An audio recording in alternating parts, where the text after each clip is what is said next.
La team, ouais. La CEDEAO a décidé de refuser la démission des trois États. La CEDEAO prend acte, mais elle refuse la démission des trois États.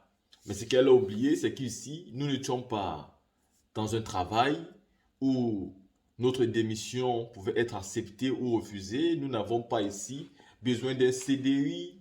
Donc, les trois pays qui sont le Mali, le Burkina, n'ont pas besoin que la CEDEAO accepte ou qu'elle refuse. Une chose est sûre, ils vous ont dit, vous allez prendre acte. Maintenant, selon les lois de la CEDEAO a un an d'étude avant de valider la décision des trois États de démissionner. Mais aujourd'hui, la CEDEAO est complètement perdue, elle est complètement traumatisée parce que vous devez savoir que le Mali, le Burkina et le Niger font 2 800 000 km² de territoire. Et pourtant, tous les autres pays de la CEDEAO sont à moins de 4 000 km². Donc quand on retire ces trois pays, la CEDEAO devient comme ça, tellement petite. Donc si la CEDEAO était aussi grande, c'était grâce à ces trois pays. Mais la CEDEAO n'a pas compris l'importance de ces trois pays. Et pourtant, ces trois pays ont toutes les richesses que nous recherchons aujourd'hui en Afrique. Si vous voulez le pétrole, vous voulez le gaz, le manganèse, le fer, le cobalt, le diamant, l'or. Tout se trouve dans les terres de ces trois pays-là. On ne va pas oublier l'uranium du Niger, qui a servi pendant longtemps les Français pour qu'ils puissent avoir de l'électricité. Mais aujourd'hui, c'est là. C'est totalement différent. Vous devez comprendre que ici, les dirigeants maliens, burkinabés et nigériens avaient signé, c'est-à-dire ce retrait de la CEDEAO depuis. C'est-à-dire le retrait de la CEDEAO était signé depuis, mais ils attendaient une erreur de plus de la CEDEAO. Ils attendaient une erreur de plus de la CEDEAO. Et la CEDEAO a donné le bâton pour se faire battre lui-même. Et donc cette fois-ci, quand la CEDEAO a posé une erreur, le gouvernement malien a décidé tout simplement de saisir cette erreur et de quitter avec une raison valable. Même si nous savons qu'il y avait déjà assez de raisons dans le passé. Nous avons demandé à la CEDEAO depuis de quitter cette corporation-là, car elle ne respectait pas les règles, elle ne respectait pas les droits de l'homme, elle ne respectait pas. C'est-à-dire, voici une coopération qui veut attaquer le Mali, le Burkina, le Niger, mais qui est incapable d'attaquer M. Ouattara qui fait un troisième mandat, qui est incapable d'attaquer M. Ouattara qui ne respecte pas les décisions de justice. La Cour africaine des droits de l'homme et des peuples a demandé à M. Ouattara de réinscrire le président Mabo de la liste électorale. Selon Guillaume Charles Begoudi, il n'a jamais respecté cela. La CEDEAO ne dit absolument rien. M. Ouattara a fait un troisième mandat qui est d'un coup d'État parce qu'il a vu sa constitution. La CEDEAO ne dit absolument rien. Mais qu'il s'agit de la Guinée, qu'il s'agit du Mali, du Burkina, qu'il s'agit du Niger, ils s'empressent avec les décisions. Ils mettent des embargos, ils refusent des médicaments, ils bloquent l'argent.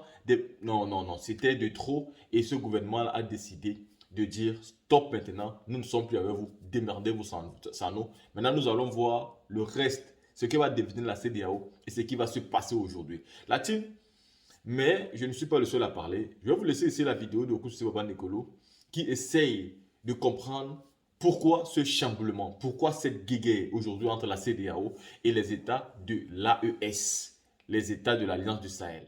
Je donne aussi de la voix. Alors, pour ceux qui ne sont pas informés, je vous informe que la charte du Liptako Gourma, qui a réuni trois frères qui souffraient du même mal, a accouché d'une alliance qu'on appelle l'Alliance des États du Sahel, abrégé AES. Et AES, c'est le Mali, c'est le Burkina et c'est récemment le Niger. Ces trois pays qui sont côte à côte, pays frères qui partagent les mêmes frontières à un moment bien précis, où il y a ce qu'ils ont appelé les trois frontières. Les trois frontières, la zone s'appelle le Liptako Gourma. Donc, c'est une zone que les trois partagent ensemble.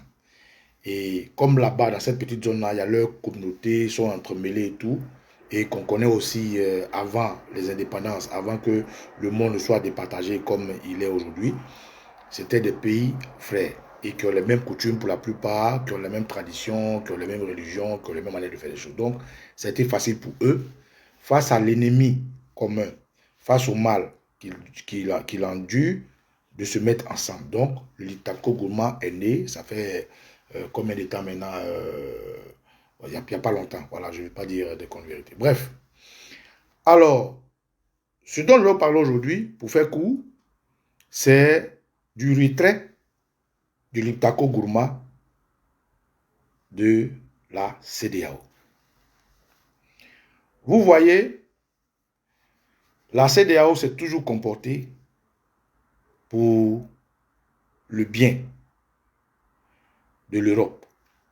La CEDEAO qui, dans sa création, comme le disait le président Laurent Gbagbo, la seule bonne chose, lorsqu'on parle de la CEDEAO, c'est sa création. La CEDEAO, en termes de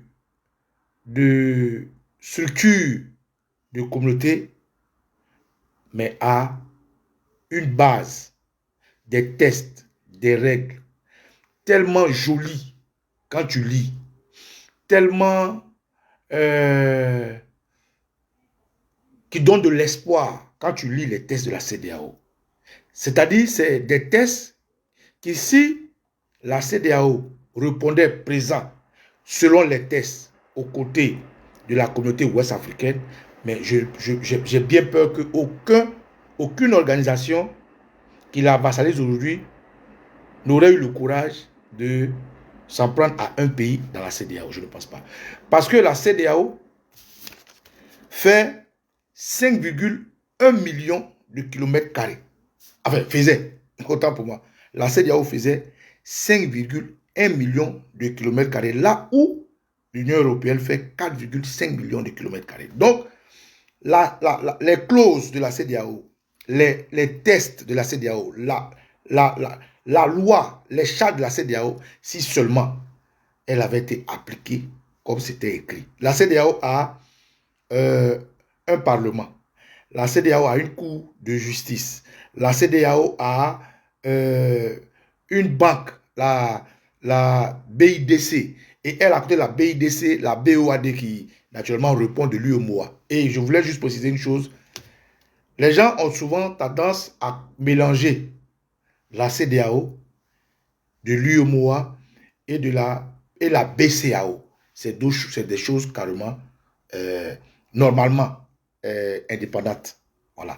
La CEDEAO, Communauté économique de l'Afrique de l'Ouest, où siègent des chefs d'État, où il y a des députés, où il y a... C'est comme un pays. C'est comme un pays. C'est-à-dire pouvoir exécutif, pouvoir législatif, pouvoir judiciaire. C'est comme un pays, la CEDEAO, dans ses tests. Vous voyez?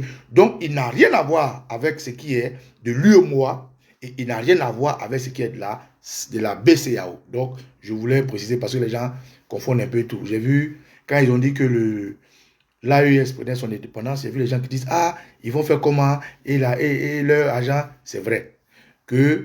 Parce que il y a des pays qui commandent la majorité des pays francophones, parce que ces pays francophones qui sont membres de la CEDEAO partagent ensemble la zone UEMOA, parce que le franc CFA qui est imposé à eux tous est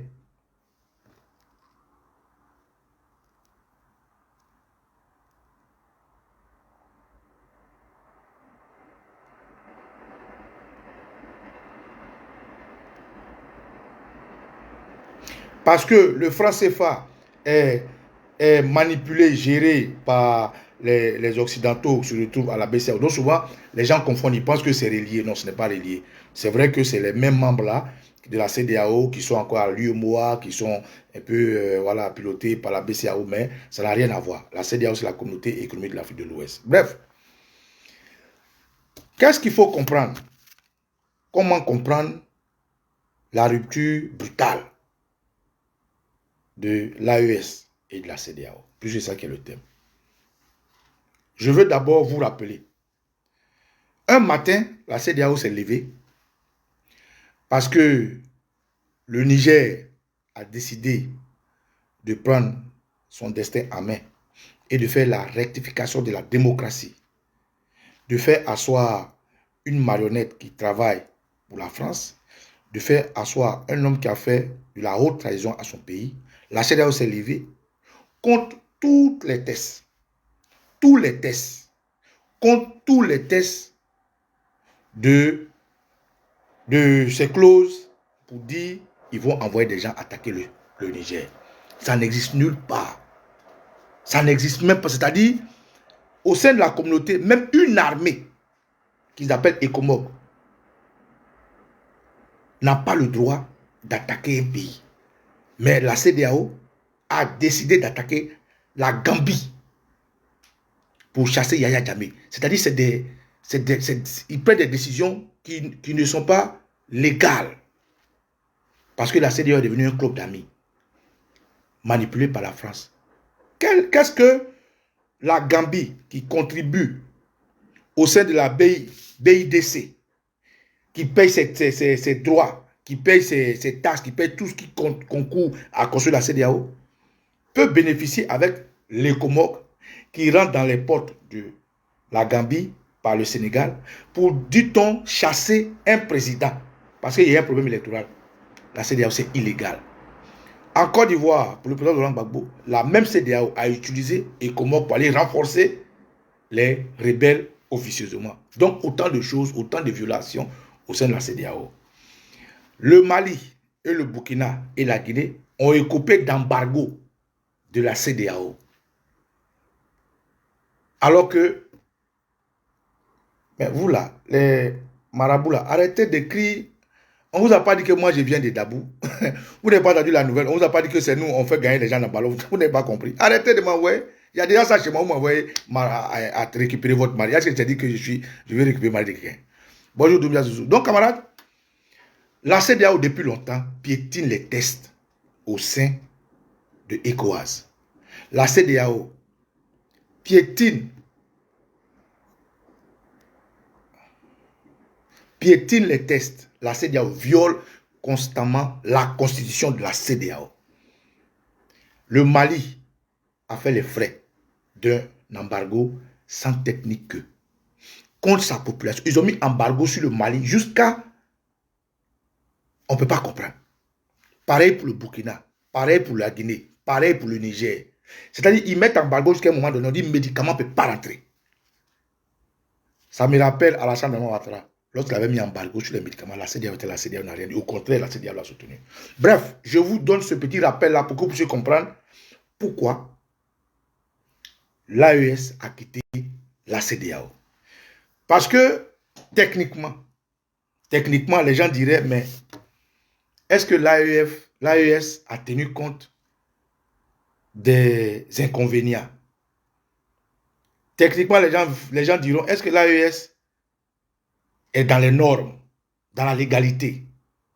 Techniquement, je précise bien techniquement, pour sortir de la CEDEAO, il y a un test qui dit ceci. J'espère que je l'ai. Ce test-là,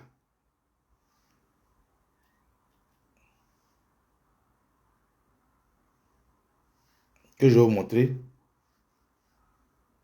Voilà.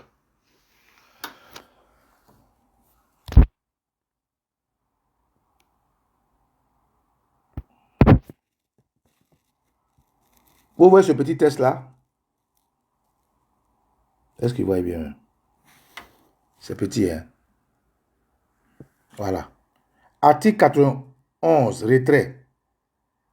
Voilà. Tout État membre désireux de se retirer de la communauté, je vais vous lire comme c'est petit là. Tout État membre désireux de se retirer de la communauté notifie par écrit dans un an sa décision au secrétaire exécutif qui informe les États membres. À non, je répète, autant pour moi, on dit, article 91 des statuts de la CEDEAO, statuts et règlements intérieurs de la CEDEAO. Tout État membre désireux de se retirer de la communauté notifie par écrit dans un délai d'1 an sa décision au secrétaire exécutif qui en informe les États membres. À l'expiration de ce délai, si la notification n'est pas retirée, cet État cesse d'être membre de la communauté. 2. Autour de la période d'1 an visée au paragraphe précédent, cet État membre continue de se conformer aux dispositions du présent traité et reste tenu de s'acquitter des obligations qui lui incombent en vertu du présent traité. Donc, techniquement, on vous dirait que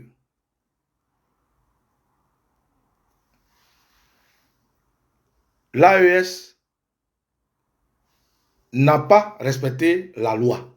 C'est ce qu'ils vont vous dire techniquement. Or,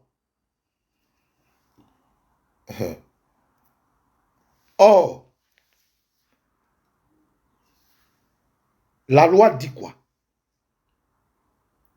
Que entre pays membres, on doit se soutenir. La loi dit quoi? Libre circulation des biens et des personnes. La loi dit quoi? Blablabla, blablabla, blablabla. La loi dit quoi? Aucun des pays membres ne doit attaquer l'autre pays membre. Mais tout ça là, la CEDEAO a fait fi de ça. Donc eux, la CEDEAO, ils piétinent la loi. Mais quand un de leurs membres décide, comme eux, ils piétinent la loi, lui aussi, de leur montrer que quand tu marches, quand tu danses avec un aveugle, de temps en temps, marche sur son pied pour qu'il sache que tu es là. L'AES a décidé de faire comme eux. La CEDEAO dit, ou dira, parce que je parle de techniquement, qu'ils n'ont pas respecté la loi. Je vous prends un exemple que vous allez bien comprendre. Vous vous rappelez le Brexit. Quand la Bretagne, la Grande-Bretagne, voulait quitter l'Union européenne, la Grande-Bretagne a informé de son désir de se retirer, de son souhait de se retirer, pour rentrer dans la procédure. Quand la Grande-Bretagne a informé l'Union européenne de se retirer, ils ont commencé à faire des démarches de breaker la Grande-Bretagne. Non, pourquoi? C'est-à-dire, en même temps, se préparer à la suite, comment ça va se passer, les frontières et tout et tout. Donc, ce que techniquement, la CEDEAO pourrait reprocher à l'AES, c'est de dire que vous ne nous avez pas prévenu. Donc, selon la loi, c'est illégal. Sauf que la CEDEAO, même qui va parler d'illégalité, elle-même, elle a toujours pris des décisions illégales. Ça, c'est la première partie que je voulais que vous voyez tout de suite. La deuxième partie, pourquoi c'est brutal?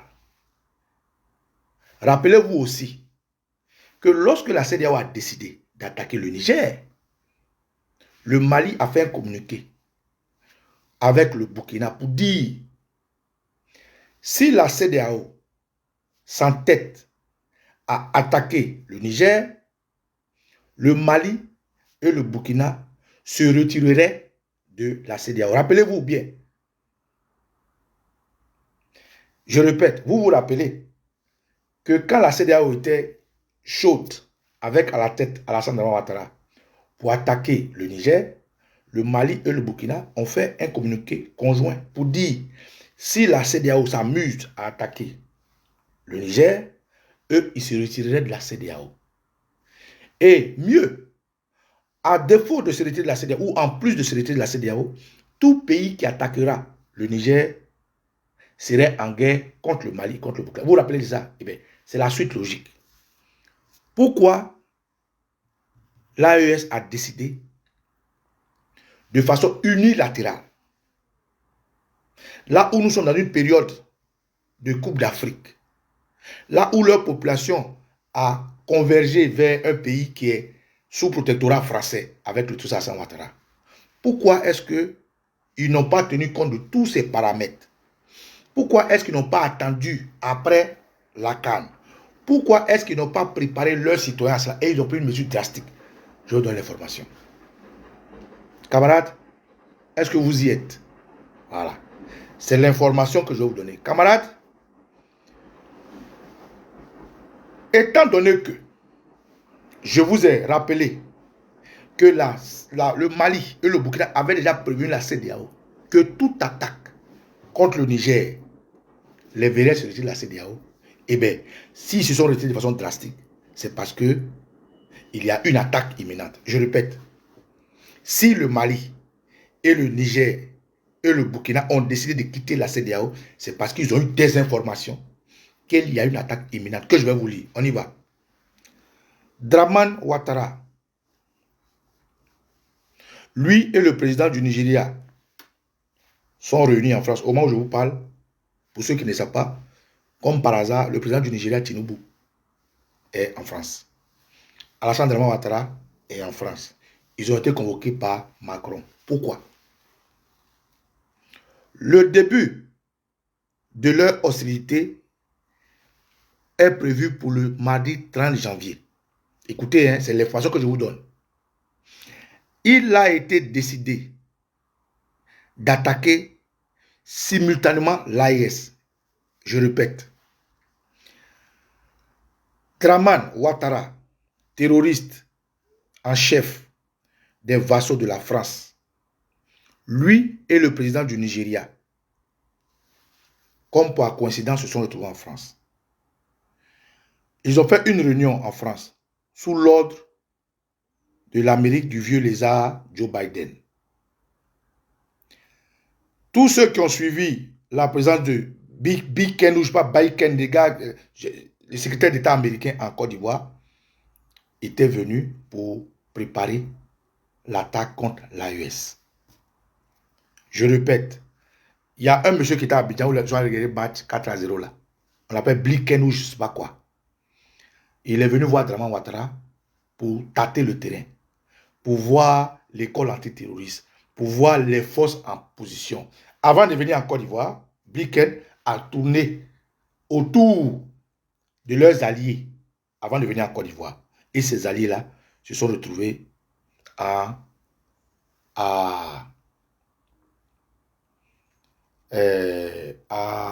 France pour valider cela. Alors, l'information que nous avons reçue continue de dire ça. Réunis en France sous l'ordre de l'Américain Joe Biden, ont décidé de passer à l'action. La réunion a eu lieu hier, vendredi 26 janvier 2024, dans la soirée. Il a été décidé d'attaquer simultanément l'AES. L'accent tant mis sur le Niger et le Burkina. Le début de leur hostilité est prévu le mardi 30 janvier 2024. Les États-Unis d'Amérique, avec la France et la CEDEAO, interviendront à partir de la Côte d'Ivoire, du Togo, du Tchad, du Bénin et du Sénégal. Je reprends. Il a été décidé d'attaquer simultanément l'AES. L'accent étant mis sur le Niger et le Burkina. Le début de leur hostilité est prévu le mardi 30 janvier 2024. Les États-Unis d'Amérique, avec la France et la CEDEAO, interviendront à partir de la Côte d'Ivoire, du Togo, du Tchad, du Bénin et du Sénégal. Faites passer l'information, que Dieu vous protège. Ça, c'est l'information qu'on a reçue et qu'on vous partage. Avant cette information, pour ceux qui seraient surpris, est-ce que vous avez été informé que au lendemain de la CAN, le Burkina Faso, pardon, excusez-moi, au lendemain de la CAN, le Burkina Faso a vu son président échapper à un assassinat programmé. Je répète. Pour ceux qui ne sont pas informés, après l'ouverture de la CAN en Côte d'Ivoire, au lendemain de l'ouverture de la CAN, le Burkina Faso a vu son président manquer à un assassinat. Pour ceux qui ne sont pas informés, allez faire des recherches.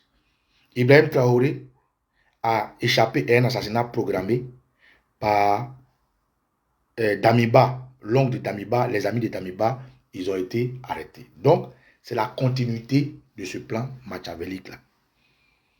Mieux, pour attester de cette information, voilà une autre information qui est donnée par notre camarade Béanzin Egouti. Voilà l'information ici.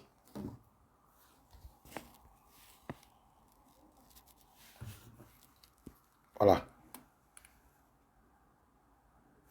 Très bien.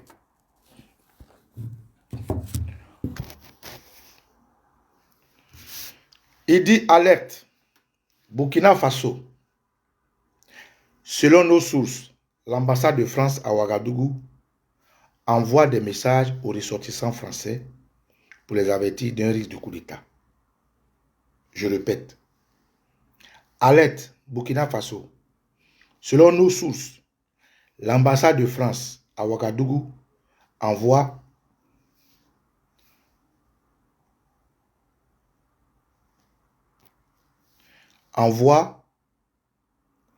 des messages d'alerte aux ressortissants français pour les avertir d'un risque de coup d'État et les inviter également à être prudents dans leur déplacement. Cependant, il reste important de clarifier la nature de ce risque de coup d'État évoqué par l'ambassade de France. Comment ont-ils obtenu cette information? En rendant cette information publique, nous encourageons les autorités burkinabées à convoquer les représentants de l'ambassade de France à Ouaga afin qu'ils s'expriment sur les détails des messages envoyés à leurs ressortissants dans le pays. Nous invitons chaque personne qui lira ce message à le diffuser largement. Nous exprimons notre soutien au peuple du Burkina Faso ainsi qu'au capitaine Ibrahim Traoré. Rejoignez notre groupe, donc parce que je suis dans leur groupe de choses. Donc, camarades, voilà ainsi expliquer avec mes mots comment comprendre la rupture brutale de l'AES et la CEDEAO. Dès l'instant où le Burkina et le Mali ont prévenu la CEDEAO que s'il y a tentative d'attaque du Niger, qui est un pays souverain, ils se retireraient. Depuis lors, leur avertissement est en vigueur. Depuis qu'ils ont prévenu ces gens jusqu'à aujourd'hui, ils ont travaillé à l'avancée de leur organisation qui est l'Alliance des États du Sahel, l'AES. La CEDEAO a continué d'exister. Ils ont continué d'exister, de faire évoluer leur communauté. Si aujourd'hui, ces trois pays ont décidé de façon drastique, brutale de rompre, c'est qu'ils ont des informations, selon leur réseau d'information, d'une attaque imminente. Et s'ils ont décidé de rompre, alors que vous savez, dans la CEDEAO, où ils étaient 15 au préalable, il y a des fonctionnaires du Burkina en tant que diplomates dans la CEDEAO. Il y a des fonctionnaires du Niger dans la CEDEAO. Il y a des fonctionnaires du Mali dans la CEDEAO. Donc si, contre tout ça, ils ont décidé de prendre cette décision drastique, c'est qu'il y a forcément anguille sous roche. C'est qu'il y a forcément une information capitale qu'ils ont, qui font qu'ils prennent ces mesures parce qu'ils veulent se protéger. Parce qu'ils veulent être prêts pour riposter. Ils sont conscients qu'ils ont des ressortissants partout dans le monde entier.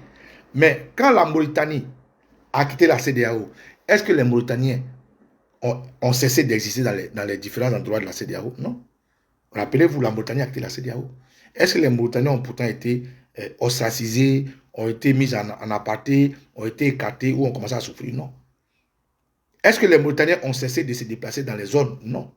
Donc le Mali qui prend cette décision, le Burkina qui prend cette décision, le Niger qui prend cette décision, tient compte et a pour information d'une attaque imminente. On ne peut pas être dans une communauté et cette communauté complote pour nous attaquer. Donc, camarades, voilà l'information que je viens de vous partager.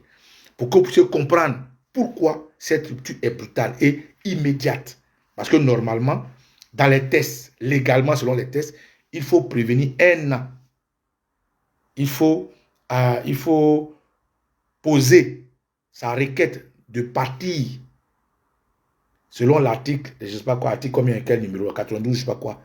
Et on commence les procédures, puisqu'il y a des histoires de banques, BIDC, où ils ont déposé leur argent, il faut voir comment on fait, comment on se protège les frontières, comment est-ce que les ressortissants sont. C'est tout un processus, comme prenez référence au Brexit, c'est tout un processus.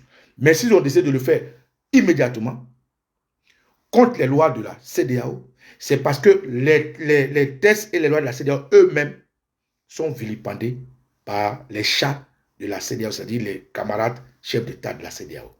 Donc, il ne s'agit pas seulement de dire aux gens, fais ce que je dis, ne fais pas ce que je fais.